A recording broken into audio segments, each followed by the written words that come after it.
lovely floss tube friends, long time no see, hope you're all well. What to tell you, lots been going on, but not lots of stitching. So, I'm in a different space today.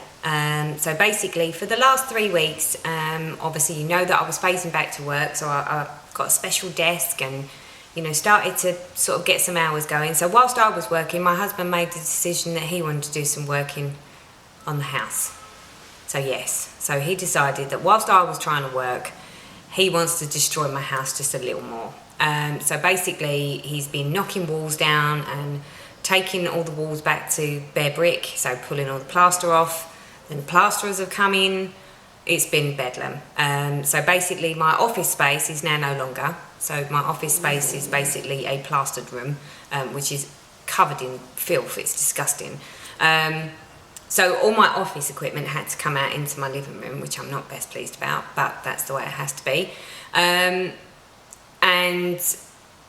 we've had the plasterers in, and there's been dust everywhere, and obviously most of this room is open plan, so we've got everything everywhere. So I apologise in advance. We've been good, and we've got to the point where we've whitewashed the wall, so the most of the dust is done for in the main area, but it just keeps coming. You wipe the sides down, and then the following morning you get up and it's like this thick with dust. It's ridiculous. There's huge amounts of dust. And obviously whilst all that's been going on, I'm trying to sort of dust off the computer to be able to work and deal with the noise and everything else that goes on with the decorating, and it's not ideal. It's not ideal, but hey, could be worse. So with all that going on and the fact that I've been working, I've not really done very much stitching. To be honest, I was a bit frightened with the stitching out. I've tried to sort of keep it as well covered as possible. So everything's been covered in pillowcases and tried to pack it away, but there's really nowhere to pack it because dust goes everywhere. So yeah, it's been tricky, let's say. But we're getting there. So at last, the wall behind me has been whitewashed. So we're on the sort of the general decorating instead of the actual destroying, which is always a good thing. So we're not destroying the house anymore. We're actually putting it back together.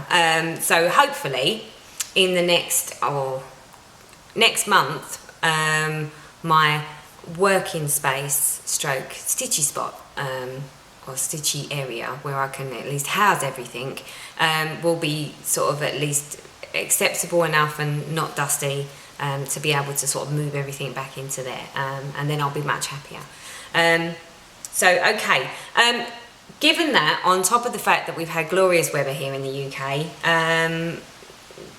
timing with working and the house renovating and then the glorious sunshine outside, it just makes it so that I haven't really done anything. But I wanted to ask you some questions. All will become apparent afterwards. So if I wanted to ask you questions, but without actually asking you questions, without explaining myself as well. So the only way I considered to do that was I'm going to do a tag. Not your type of tag, but it's a Teresa tag. In fact, we're going to name it the Teresa tag because it would only be someone like me that could ask you these questions. So the Teresa tag. So I have a number of questions for you. And I'm sitting here typing and doing bits and pieces whilst I'm talking to you. So number one, seasons. That's good, I know, vague. Seasonal stitching. Does it make a difference if it's winter or summer? Do you find that in the summer you stitch less because you want to be outside and because there's so much going on in the summer, and that you stitch more in the winter? Or do you find that in the summer it's equal for you because you either don't go in the sun, or if you do, you sit in the shade, or you drag your stuff outside and you sit out there with it? Seasonal. Summer, winter. Does it make a difference? Does your output of stitching decrease in the summer? Or does it stay the same? So that's question number one. Question number two. Do you prefer to stitch with a lap stand, in hand, or on a stand? Number three. Are you a hoop, QSnap, or frame person? Or in hand? Do you not use anything? Number 4, do you use a light, like a crafting light? Or do you not use a light and you just use natural light and whatever house lights you've got? If you do use a light and you use a crafting light, do you use a floor stand light or do you use a clip-on light? I know, it's very technical, isn't it? Number 5, a magnifier. Do you use a magnifier? If you do use a magnifier, do you use the magnifier that is like a round circle with the metal that clips onto things? Or do you use glasses? I mean, I know there's a lady that does the ones where you have the magnifiers that go over the top of your glasses, which is an option as well. You know, do you use them if you wear glasses? Or do you actually have a pair of special glasses that are magnifying glasses? Or do you use the little thing that goes over the top? So that's number 5. Number 6. Do you 2-hand stitch or 1-hand stitch? Or do you do both, dependent on what you're stitching and how you're stitching and where you're stitching? Number 7. Do you stitch in your family room or do you stitch alone? Do you stitch in more than one place? In which case, do you stitch in your family room and you have an alone place? If so, which do you prefer? You know, what's your preference? So that's number 7. Number 8, I know we've all got a difference if we prefer even weave or we prefer Ada, so, you know, which one's yours? But what's your preference count on your preference fabric? So, you know, if it's even weave, you know, do you prefer 32 against 25? Or if it's Ada, is it 16 against 18? So yeah, what's your preferred count of your preferred fabric? And number 9, in your time stitching, have you ever lost your stitchy bug? If you have lost your stitchy bug, how many times have you lost it? And each time that you've lost it, how did you get it back? So there you go. That's my little tag of things I would like to know. There is a method to the reason for why I ask you these tags. So yeah, so that's the 9 questions. I'll put it in the comments below. And I'm really looking forward to seeing sort of what the answers are to some of these, because in actual fact, it's a tag to find out what you all do, but also to enlighten me as to what I should do. So let's simplify it. So let's start from number 1, seasonal. I've found that stitching in the summer is a lot more difficult than stitching in the winter, because obviously when it's the winter, no one wants to go outside. So, you know, it's a raining, coldy day, it's, you know, night times. You don't really want to go anywhere, there's nothing happening on the weekend, you sit indoors and you stitch, and you're quite happy to stitch, that's fine. Now the summer's here, it's like there's times that I'm sitting there thinking I really should be doing some stitching, but I'm not, but it's glorious weather out there.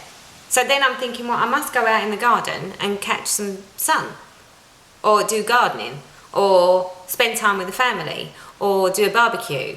But then I'm thinking, well, how am I going to do that? Because obviously I can't drag my massive great frame and my heaven and earth design out there. I mean, can you imagine? You drag it all out there and, I don't know, you've got all oil all over you, so that will go all over the fabric. And then, I don't know, you could have a bird fly over and poop on it. I mean, I'd be devastated if a bird come over and pooped on my fabric. So obviously I would never take a heaven and earth design or one of my, what I call big projects, out in the garden with me. But then I'm thinking, well, you know, maybe I need some smaller stuff. So then that leads on to the second. So do you prefer to stitch with a lap stand or hand or stand? So obviously we all know that my preference is to use my Manelium stand, because I love my Manelium stand, and it's been the biggest investment in my stitching, but it's been the best tool that I've ever purchased. But obviously I can't drag that outside and wouldn't drag that outside. So I was thinking, well, you know, how am I going to do this? So I came up with a solution. I know sort of everyone was sort of saying about different sort of, you know, are you a hoop or are you a QSnap?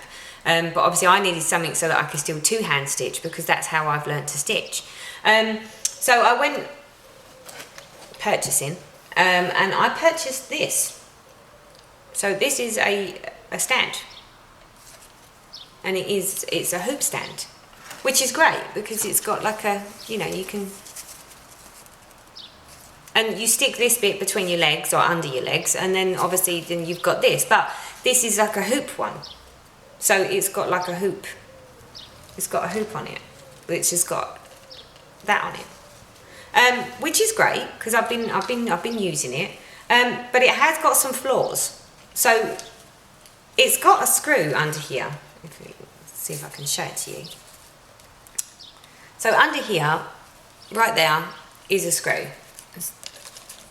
Now that screw there is supposed to hold this so that it sits like that, so that whilst this is sitting on your legs, this bit stays up, but as you can see, it doesn't. So I mean, it doesn't bother me too much because I actually, where I've got one hand underneath, actually my hand actually holds that up. But at least that way I could sort of go out in the garden with a smaller project and do some stitching. But I'm not sure I'm happy about sort of with all the fabric floating around. I mean, that's the thing I like about my frames, is you roll your fabric up so it's very protected, and you know, you unroll it as you need it and sort of use your frame to sort of scroll your fabric up. But it's really difficult to work with this and have all this fabric floating around. So I really don't know how you actually do this, or whether I'm supposed to have a smaller pattern to work on one of these. But yeah, it's a little great little gadget, although I was sort of thinking, well, you know, once I've got it, maybe I could use it to go into work with, like on my commuting. But if I'm honest, I don't, can you imagine me taking that on a train? I don't think that'll work. People will be looking at me. It's not like I can fold it. It's not something that you can fold up and put away in a bag. I mean, it's still quite big. So I don't know whether the hoop doesn't help, because I think this is like a 10-inch hoop, so it's quite a big hoop. So maybe the hoop doesn't help things. But obviously, if you're sitting on the train, they're not very big seats. I've got this in between my legs, and I've got a 10-inch hoop. I'm not sure anyone sitting next to me would be particularly happy, but yeah. So I mean, but it's great for sort of, you know, like when you want to do something small and short and you're sitting indoors, or I want to sit out in the garden, you know, and chat to people, or you know, have a barbecue. It gives me the option to be able to sit outside. So yeah, so I bought this little hoop stand, but obviously it only works for the hoops, and obviously this is my first. I do like the tension in the hoop though, if I'm honest. I was a bit worried at first. I mean, it's not as good as a frame, but you still get like a good tension in the fabric, so I quite like that bit. So yeah, so I purchased that because I wanted to get out in the garden and I wanted to do some stitching, because I felt like, well, I'm torn between being in here doing stitching and roasting to death, or going out in the garden and enjoying sort of the sunshine and the time. So yeah, so there's that. But then obviously we got into the realms of, you know, hoops, QSnaps or frame. Now obviously I'm a frame person, and someone did say to me about the QSnap, which I have got a QSnap, which is here. Only thing with the QSnap, I'm not 100% sure that I'm happy with the tension that it gives. But secondly, like I said, I am a two-handed stitcher and I struggle to hold this and stitch with one hand. I just don't seem to be able to do it. I mean, at least this comes with the stand, you know, it's got a stand, so at least I can stand it up and still two-hand stitch. I don't know if there's an option to do that with something like this. I don't think there is. I think people have made stuff to make it so that it stands up, but I haven't seen anything. So I don't know if it would be better to have something like this. I mean, this would be a lot easier to commute with if it had like a little thing that you could pull off and you just fold it up and put it in a bag, because it is a lot smaller than the wooden and it's lighter. But I haven't seen anything like that. But I mean, yeah, I mean, I like the QSnap and I think it would be good for commuting and travelling. But obviously, unless I one-hand stitch, it's not going to work.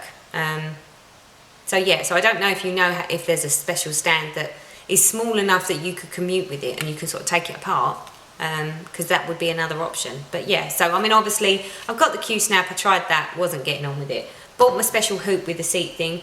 Fabulous for little projects.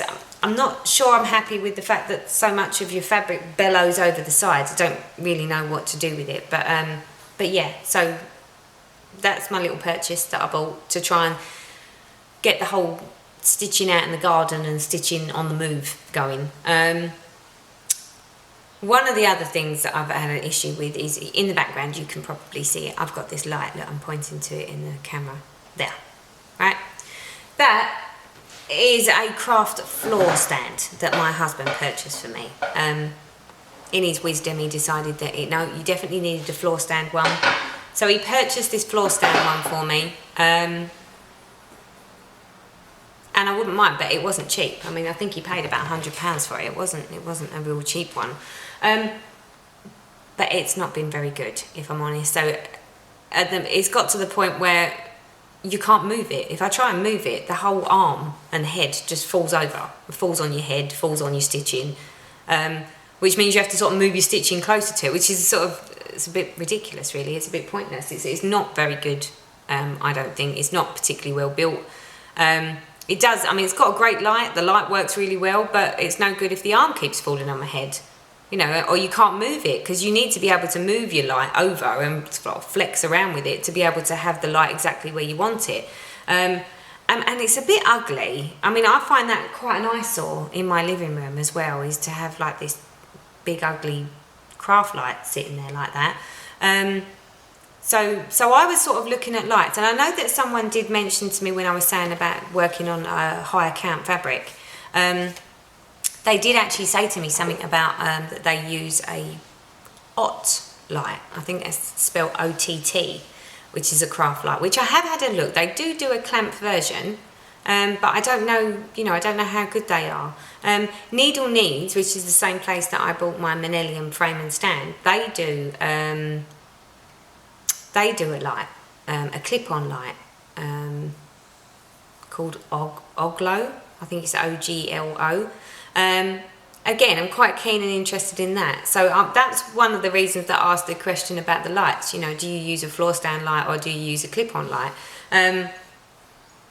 I always thought the floor stand light would be better because, you know, it's out the way. It's not going to restrict you in any way. Obviously, with a Manelium stand, you flip your work over. So if you've got something that's bowing over like this, over the top, you have to sort of slide your frame out to sort of turn it over, to slide it back in so that it doesn't sort of catch on it or pull it off. But I think the clip-on one probably sounds more appropriate given what I want it for, without actually becoming an eyesore like that one does over there. So yeah, so undecided on that. You know, if any of you actually use clip-ons and you use the Oglo or the Otto, you know, I'm interested. I'm interested to hear what your preferences are, and you know, and what ones, or anyone that's got a recommendation of an exceptionally good one, then I'm interested to hear. Also, I tried using a magnifier. So I've got the clip-on one with the big long metal arm and the glass round thing, which is fine all the time you look directly over it. But if if the magnifying glass is here and you're sort of peering in at an angle, you don't get such a clear picture. So the reason I asked you about the magnifiers is I know that one of the ladies, and I'm really sorry, but I can't remember for the life of me off the top of my head what your name was. You showed us your tools, and one of the tools that you did use, which was actually really quite comical, you had these flip things that flip down over your glasses, and they were actually magnifiers. I thought they were absolutely amazing, wicked little things, but obviously most of the time I don't wear glasses, I wear my contact lenses. So I've been debating, should I get a pair of magnifying glasses, like actual glasses that are magnifiable, that are for crafts? And whether that would help, rather than going for a magnifying thing that, because every time I had that attached, whenever I needed to turn my work over to finish my threads, I always used to catch the magnifier or fling it off, or it just got in the way. Although it was helpful, but you had to be positioned just so, right over the top of it to really sort of be able to get and it had to be a certain distance away from the actual fabric. So I'm just wondering whether maybe the glasses would be a better option. So anyone that's got advice or, you know, that uses them, I'm really keen to hear. So I am actually thinking about doing that instead of using the magnifier, because I'm finding that I'm not in love with the magnifier, like the one with the arm. It sort of just gets in the way. It's just another obstacle when I'm trying, you know, I want to spend as much time stitching, and I feel like you spend more time sort of moving your obstacles out of the way to be able to do what you need to do.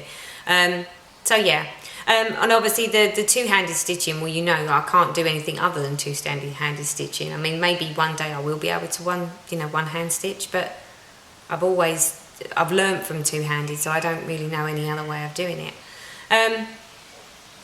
And the whole, you know, having the light in the room. I mean, one of the reasons that I'm sort of talking about the lights and the, you know, having the gadgets and bits and pieces is, you know, being off work has actually enlightened me, because me and my husband and my family, because obviously he worked, I worked, child at school, we didn't really spend much time together. And then when we did spend time together, inevitably it would be my husband would watch TV, I'd end up watching TV, then we really wouldn't say much to each other. You know, and I was busy, he was busy, but obviously being off, we've actually spent a lot more time together. And now that I have my hobby, where I do my stitching, my husband does this RC racing. You probably don't know what it is, it doesn't matter, but it's little toy cars, that remote control. But part of his hobby is obviously a lot of the time it takes him out the house and away, which is fine, because while he's out the house doing his thing, I do my thing. But then a lot of the time he's fixing the car. So obviously now that I've got my hobby, instead of us just sort of sitting here watching TV, or me sitting here doing whatever on my own and him out in his barn fixing his car, he brings his stuff in and he'll sit there and do his tinkering, and I'll sit there and do my stitching.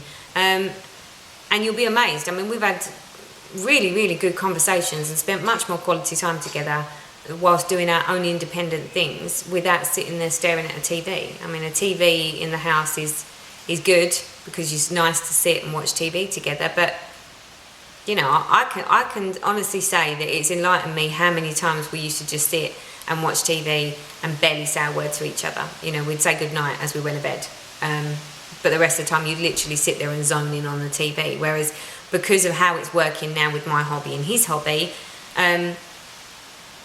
we actually communicate and we chat, and then every now and then he'll pop his head over and go, oh look, that looks really good. So it sort of involves him, but because of that, you know, although I'm going to have my office stroke stitchy spot, which will be nice to have a place to go off when there's, you know, all hell's breaking loose or something really amazing is happening in the house and I'm thinking, oh, I just want to stitch and I can't concentrate, I'll have somewhere to go. But if I'm honest, I want my stitchy spot to be in my family room. I want it to be around everyone. I want to still be able to spend time with my husband, do my stitching, watch a bit of telly with him, socialise, you know, child goes in the kitchen and makes something so I can chat to her whilst I'm stitching. I don't want to have to go somewhere really out on my own and exclude myself from the family, just to be able to sort of do my stitching. But then at the same time, that's why it's important that I don't have eyesore lights like that over there, and that I've got equipment that, you know, is in, you know, it can be in the in the main family living room. But it's knowing what to have and what works best. So obviously anyone that's got experience in that, I'm really keen to know about that.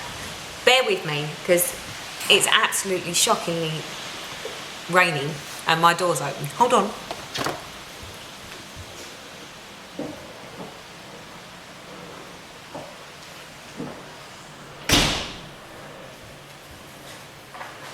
Wow, this English weather is a bit crazy today. It's just on and off, on and off. And the wind keeps getting up, so I'm thinking, oh, my doors are going to blow. Okay, so yeah, so sorry. Part of my ramblings there was, you know, I want to make sure that I stitch in my living room, in my family space, with my family around me. But I don't want everything. My camera keeps stopping. It's really annoying me now. Okay, so part of all of what I was talking about, with the whole stitchy spots and bits and pieces. Obviously, like I said, I haven't really done that much stitching. Not much has happened. I decided that I'd go and purchase some smaller objects so that I could try out my new gadgets out in the garden. So I purchased Alexandra Adeline Needleworks. So I purchased this one, which in that picture, that fabric looks really, really raspberry, doesn't it? It looks like really nice. So when it turned up, obviously it comes with the 712, which is like a creamy colour fabric. Sorry, thread. But the fabric, I don't know about you, that doesn't look raspberry to me. That looks, it's called chocolate raspberry, but it's I don't know, I think it's more chocolate than it is raspberry. I was expecting something a bit more vibrant. But it's deceiving when you look at it on a website and then you actually get the product. It's like, oh, that was not quite what I was expecting. But not that it's a bad thing, you know, it's not. I'm not overly keen on the 14 count Ada. I think it's a bit scratchy, but I think I've actually been quite spoilt now that I've worked on even weave. I'm not enjoying Adas at all. They just don't seem, the quality just doesn't seem very nice. Although it is super, super easy to stitch on. So as you can see, this is how far I've got.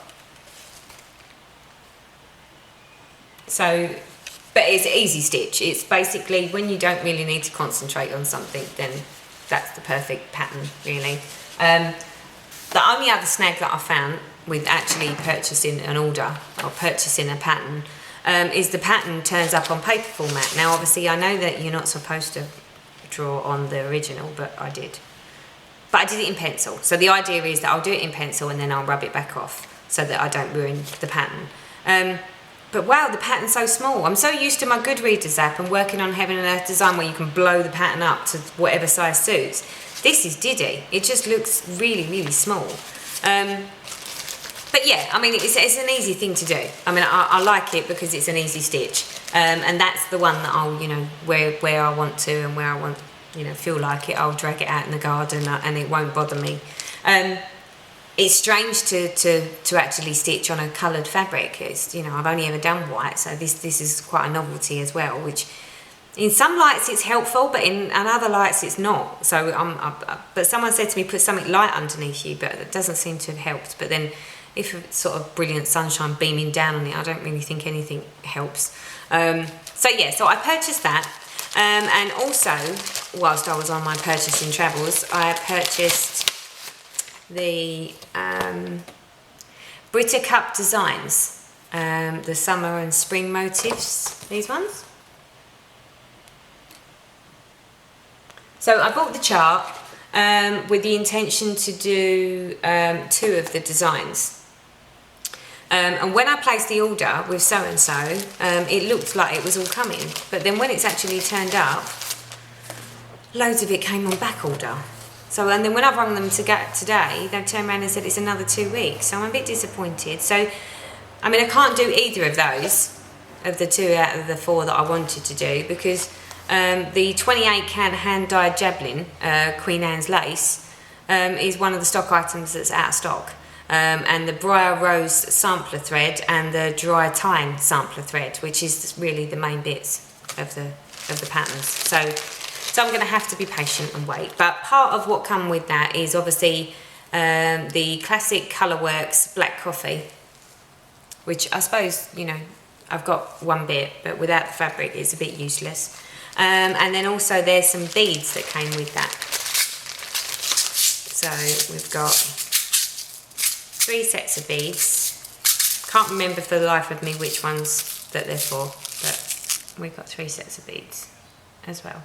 So yeah, so I've got some little projects to be getting on with to keep me occupied and hopefully to assist with sort of, you know, outdoor stitching and commuting stitching, because I need to be thinking that now that I'm, you know, I'm mid-July. I think the idea is that I'll start to phase back into the office.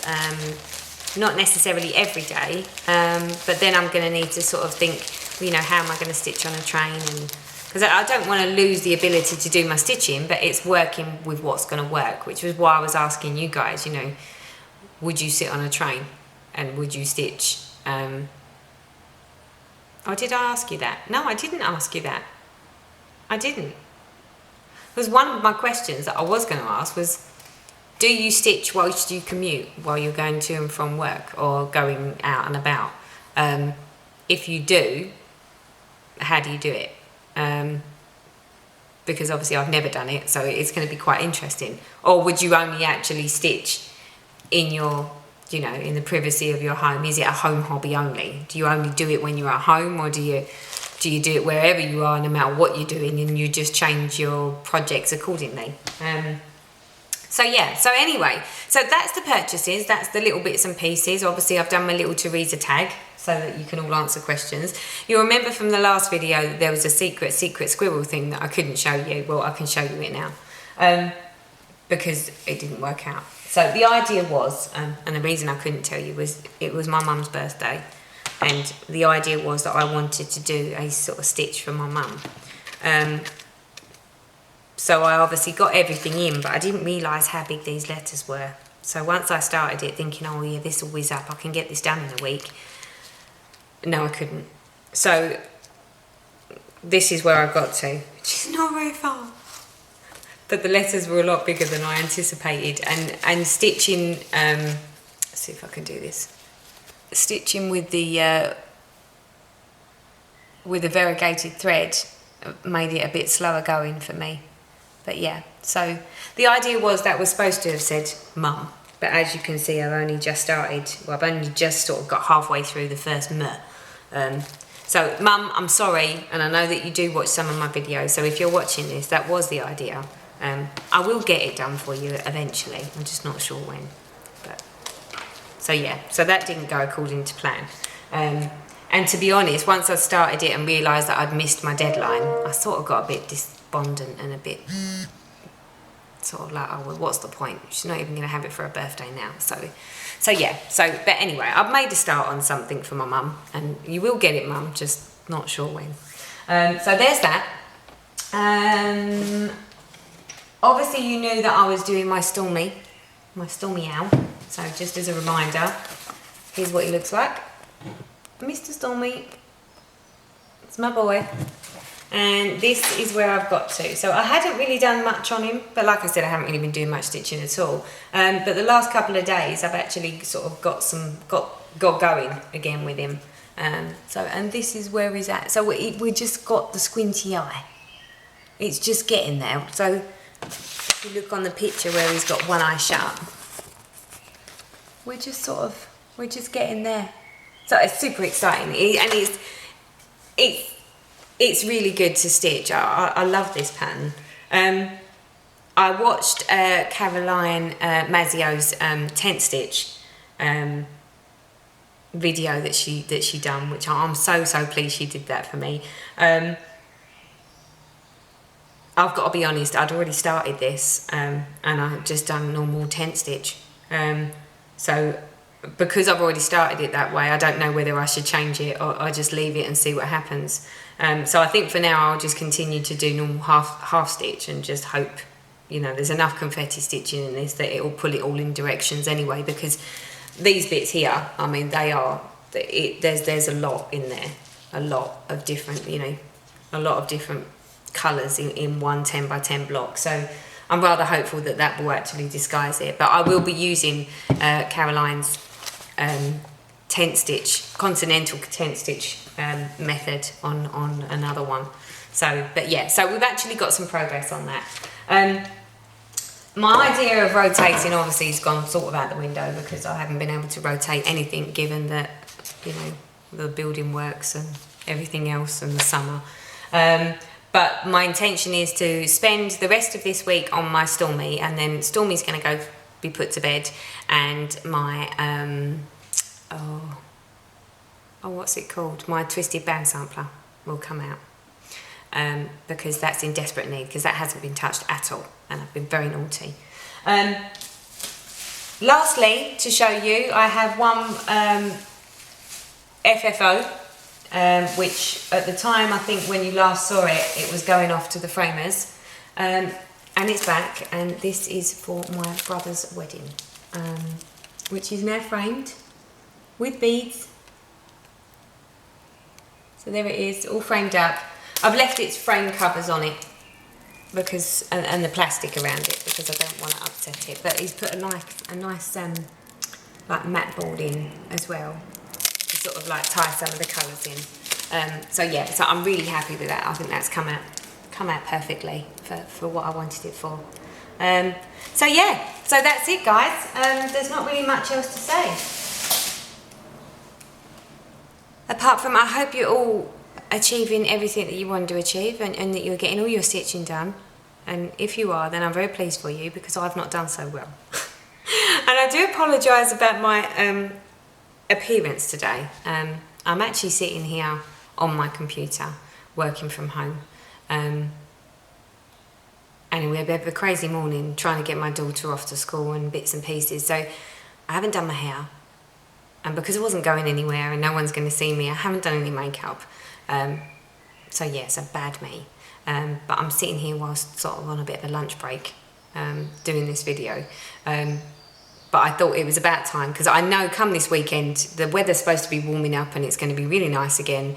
My husband hasn't got racing, so I know for sure that the video wouldn't happen this weekend. So I thought, well, I'm going to use my time wisely and do it today. So anyway, I wish you all well, and I'm really looking forward to hearing your answers back to my Teresa tag. And I'll update you again soon, and hopefully next time I'll have a lot more stitchy stuff to show you and a little less chatter. So, but anyway, take care all, and happy stitching. Bye.